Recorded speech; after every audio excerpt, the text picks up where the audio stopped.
Is it easy for a young person to own a home today in Zimbabwe? No way, man. It's not easy at all. In Harare, to be specific, we have got huge space. They are building cluster homes. What is it with cluster homes that is making a lot of people to invest in cluster homes? Our population has since increased. If I tell you that Harare had, I think, 700,000 people in 1980, today we're nearing 3 million. But Harare does not have that much land to keep expanding. So we have to expand our population without actually expanding the size of the city. So we have to densify, and by densification we mean that I don't think that we have anyone who is doing the same thing that you are doing. Us now starting to create real estate content, we have learned it from you. I have a lot of questions when it comes to real estate.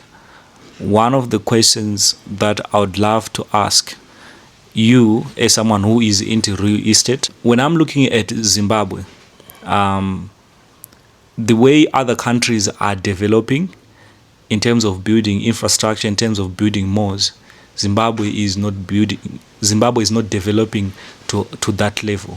From your own perspective as someone who is into real estate, what do you think is the reason why we are not developing to that level? Okay, so I think the main reason why we are not getting, the large-scale development like other countries in terms of the big investment, the big shopping malls, the skyscrapers, the major roads that you see in other countries. I think in Zimbabwe we have a negative perception as a country. As a country we have targeted sanctions. Some will say they're targeted so that they don't affect companies and things like that. But a lot of investment is based on sentiment. So there's a lot of negative sentiment around Zimbabwe from an investment perspective. Investors see Zimbabwe as a political risk. So someone who's outside Zimbabwe thinking of building a mall will ask themselves, if I invest in Zimbabwe, will I be able to take my money out? Zimbabwe has had a history of inflation. It has had a history of changing currencies, policy inconsistencies, and things like that. So we're not getting that much of the big investments. I think in time, once we build the confidence as an economy, we will be able to have that kind of investment. But that being said, if you look at the Zimbabwean economy right now, it's still getting a lot of private sector investment, small scale investment from people who are building individual residential houses.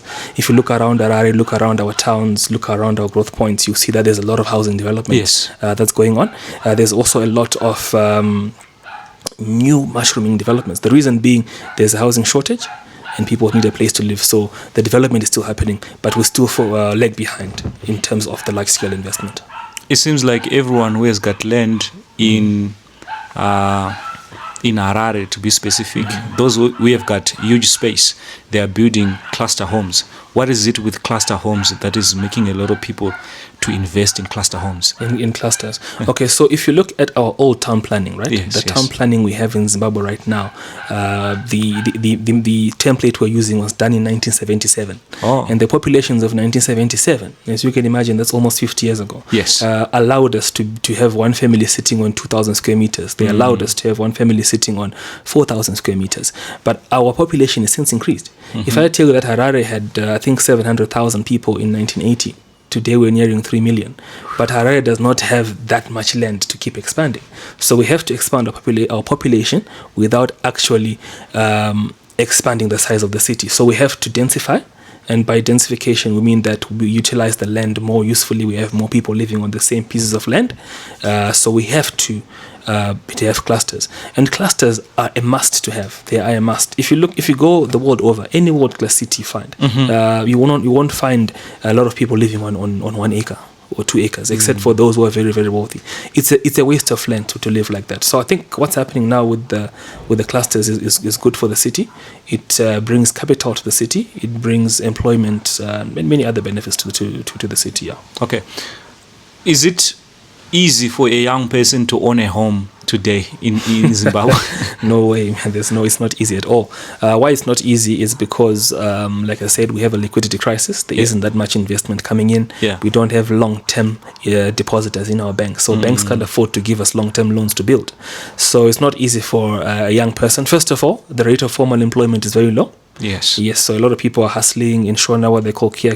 Yes. People are hustling, doing things like that. A lot of people who are hustling, they're not documented, they have no bank accounts and things like that. So because of that lack of formalization, it's very difficult to lend to someone like that. So in the end, people have to buy these dens from land barons and maybe build. But as far as owning a decent home, a normal home, it's not easy for the normal young Zimbabwean to do that. What exactly should I consider when I'm buying a house? Let's say I just started a family and I want to buy a house. Yes, I have the money, but what exactly should I consider when I'm looking at the house, and what are the things that would actually push me to say, I want this house? So in Zimbabwe, what you need to look at, first of all, is where the house is built, because you can buy a house and 2 years later, the council is coming with graders to destroy your house. Exactly. So you need to look at the land ownership, the type of ownership on that land. You need to look at the town planning around that area. Is the area earmarked for road expansion? Is there a railway which is supposed to be coming where your house is?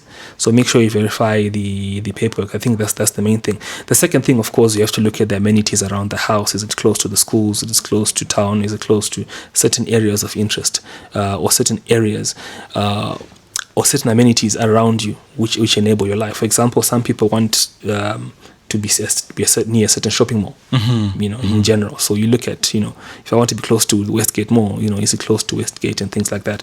But the main thing before all of that is the type of ownership of the land, because that can make you lose your house. Okay. Yeah. When I'm looking at the Harare CBD right now, every corner of every building, there is a mall.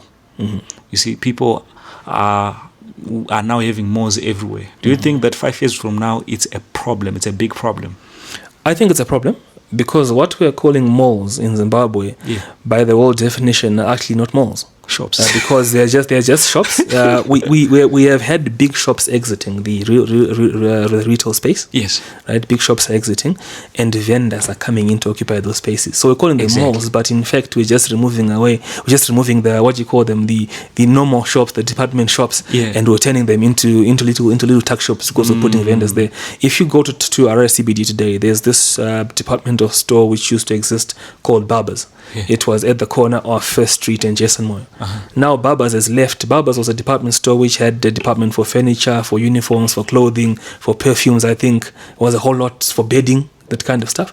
Today, if you go there today, it's full of vendors, these little cabinets. Exactly. People That's the problem. That's not good for an economy. That shows a lack of formalization in an economy. So those are not malls; they're just buildings in which we're just putting in vendors. And I realized that when I was looking for an aux cable, and I could not find it. I was walking around town and I could not find an aux cable that I wanted. And one thing that I've noticed is that people are selling the same clothes, same item, like the next shop that are being called malls today. Yeah. The same thing that I'm selling here is the same thing that they're selling there. We have a problem in Zimbabwe where if someone starts something like this and they're getting paid doing it, they're making money, everyone wants to do the same thing. My other question is, you have lived in South Africa for how many years? I lived in South Africa for a total of 8 years. How was it? It was nice. It was a good experience. So in South Africa, I went to South Africa straight after high school. I went to university. I went to Stellenbosch University. There I studied for 4 years. Okay. What were you doing? Then I studied logistics. Okay. Transport and logistics and things like that. So because of that, I then got a job in shipping and warehousing in Durban. Because as you know, Durban is a shipping is the biggest port in Africa. Okay. And the busiest port. So the jobs were there in Durban. But when I went to Durban now, the experience was very different. Durban was an English environment, whereas Cape Town was more of an Afrikaans environment. So I always felt too much like an outsider in Cape Town. I felt much better when I was in Durban. Durban, in a way, sort of feels like a prosperous Harare. Because the environment is English, and just the town planning, the way it was built, it sort of has, certain aspects of them feel like you are back home in Harare. So for me, Durban was nice. The reason why I left that place is because I felt stagnant. Okay. Yeah, I felt stagnant in my career because new graduates would come, I would train those graduates, and a few months later, I'm reporting to those graduates. And even while I'm reporting to them, they're still coming to me and asking me how things are done. So I'm like, you know what, maybe in terms of opportunity, this place is not the best for me. So I decided to come back to Zimbabwe. I want to talk about white people in Zimbabwe, because other people, they say that Zimbabwe, we are in a position that we are right now in terms of infrastructure, economically, because we chased away white farmers, white people back in the days when former president was still in power. So people start to compare South Africa and Zimbabwe. Do you think that if we did not chase away white people like we did back in the days, we would be in the same position as South Africa? Because South Africa never did. So, you know, the issue around land reform is not necessarily about race, but it's more around correcting a system which favored a certain race. So if you're dealing with a problem, you know, so if you have a boil, you know, a boil in what we call mortar and shona, if you want to take out that boil, you have to go through the pain of taking out that boil. Exactly. So I think it was necessary. Perhaps we could have done it better as a country. We could have done it better. You know, it could have been more systematic. We could have done it in a way which doesn't chase away capital. Because the way we did our reform now, it chased away a lot of capital. It made people afraid to invest in our country, and because of that, sort of disturbed our industry, and people now had to go to diaspora to survive. But I think if we hadn't done it, right, we probably would have had a healthier economy, but we would still be sitting on a time bomb, because we would not have corrected the colonial imbalances. So it was necessary to correct that.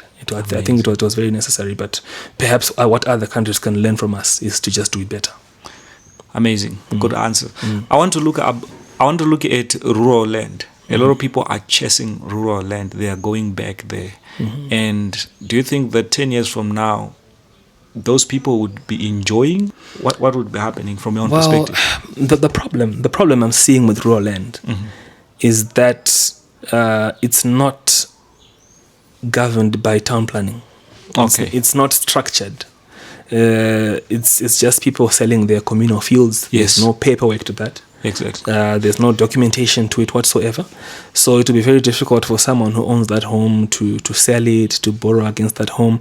And no one is governing, you know, where houses are facing. No one is governing the environmental impact of that area. Because there's certain areas where you can't put houses which are rather suited for factories. Certain areas are more suited for parks and things like that. The rural land is just a headman or a saboku who's saying you can build over here, you can build over here. There's no waste collection. So if the rural lands are populated like that, and there's no system, there's no municipality governing them, who will collect the waste? Who will maintain the roads? Who's going to give the people water? How do you electrify such areas? So I think people need to avoid buying rural land. Of course, we understand the reason why they buy is because the actual stands that are structured are quite expensive, and people end up going to the peri-urban areas of Domboshawa and Dema to buy raw land. But there's a risk there, because one day a grader might just come and knock down your house. So I'd say if you can't afford a house as yet, take your time, intensify your hustle, hold on until you can buy proper planned stands. So there are consequences when buying. There are big consequences, and you can lose everything you put on the land. What are the challenges that you have faced as someone who is into real estate? Well, so for me in real estate, we face a lot of challenges.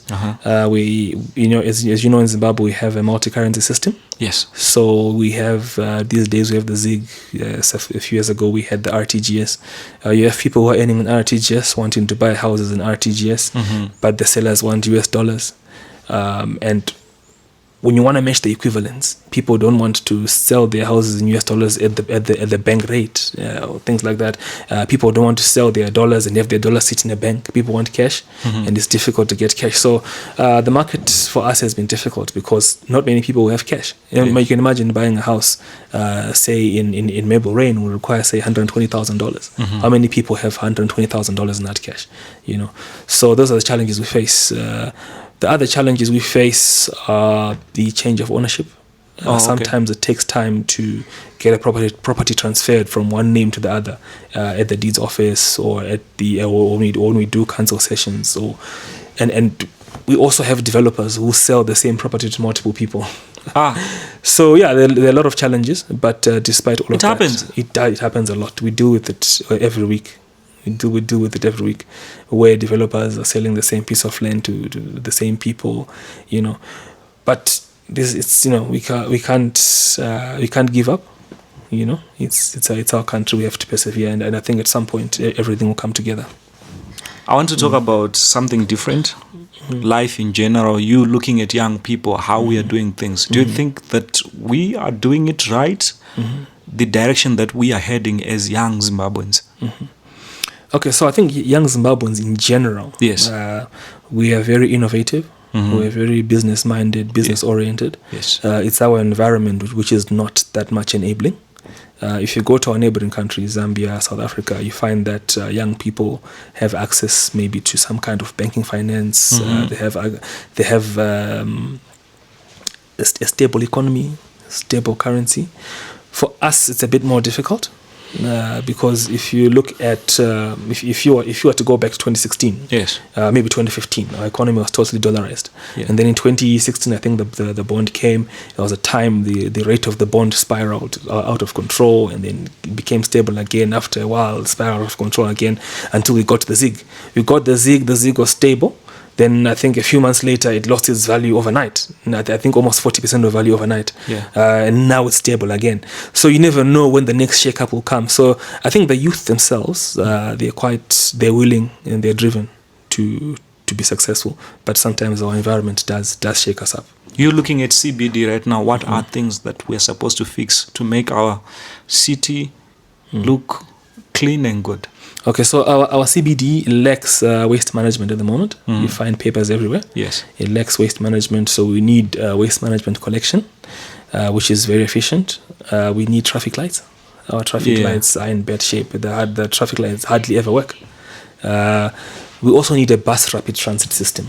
But we don't want those little shika-shikas we have on the road. We need a proper bus rapid transit, which is structured, which is systematic. We also need a commuter train. Yes, going up and down a CBD. If you look at West Africa, Nigeria now has those monorails. I think Addis Ababa as well now has monorails, and other cities in Africa are starting to have those. So I think we're starting to lag behind as a city. But other than that, our CBD has a lot of potential. I was looking at Zambia right now. Lusaka is doing much better right now. When I was looking at the malls, the roads, it's now starting to be much better than Harare. If I have to say, it's like we're now going behind. Yes.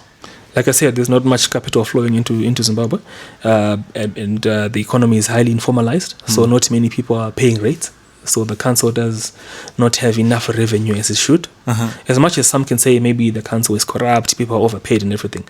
But the bottom line is that there's not enough money flowing into the council coffers to make us a world-class city. I think there was some years back, maybe 10 years ago or 15 years ago, where they started this Vision 2025, where Harare was supposed to be a world-class city by 2025. It was a world-class city by 2025. Today we're in 2025, and we're still as bad as we were in 2015. Okay. Right? The reason being there hasn't been the revenue flows into the city to develop it to become such a world-class city. Because our city right now, I think Harare has around 800,000 vehicles, right? Which is almost, maybe around 50% of all the vehicles in Zimbabwe are in Harare. We need flyovers. Yes. We need interchanges around our city. We need multi-lane highways around our city to decongest our city center.